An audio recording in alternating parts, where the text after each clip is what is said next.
Bak bak.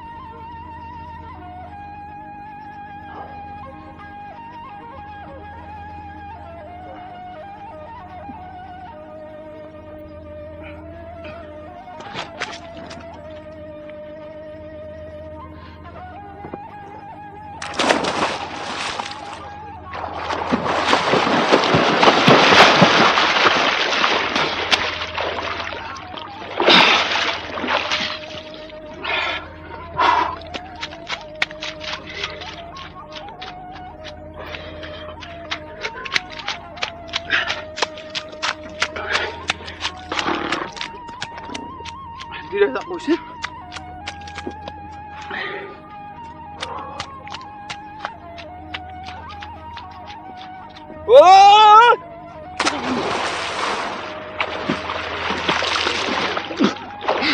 Oh no!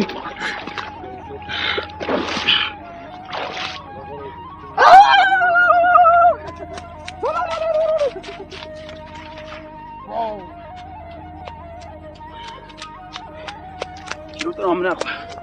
Şunu vazgeçin. Kolay gelsin. Teşekkür Yüzücü. ederim. Sağ ol. Nasıldır havalar? Çok güzel buz. Oo. Çok güzel. Peki ne hissediyorsun şu anda? Vallahi öyle sıcak ki. Uf.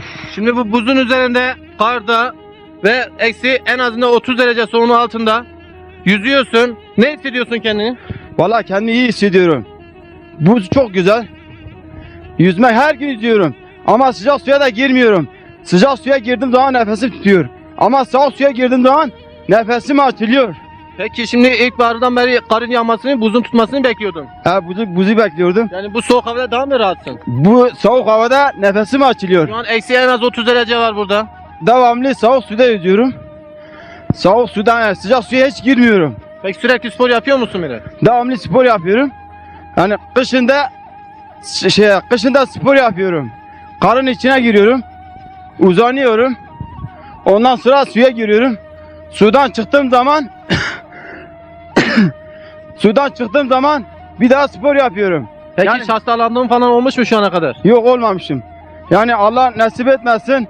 Doktora da hiç gitmemişim. Şu ana kadar kaç defa oldu böyle suya giriyorsun, yıkanıyorsun?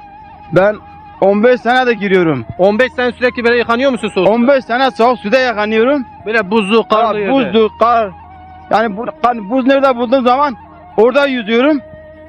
Kar olmadı mı yüzmüyorum. Peki daha da mı rahat ediyorsun? Rahat ediyorum. Sıcak suda nefesim kesiliyor. Ama bunu demek istiyorum. İstanbul'a gittiğim zaman rakip tanımıyorum. Rakip olursa İstanbul'a gittiğin zaman rakip tanımıyor musun? yok, rakip tanımıyorum. Peki İstanbul Boğaz Köprüsü'nde geçmek ister misin? Onu iptaliyim. Onu geçeceğim. Ya bunu da demek istiyorum. Yabancılar da gelsin. Soğukta gireceğiz. Kim dondu mu onu anası ağlasın. Bunu demek istiyorum. Dünya rekoru da kıracağım. Şu an Türkiye'de değil de dünya rekoru mu kırıyorsun sen? Dünya rekorunu kıracağım. Bunu da iptal ediyorum. Yani kim olursa olsun Boğaz'ı da geçeceğim.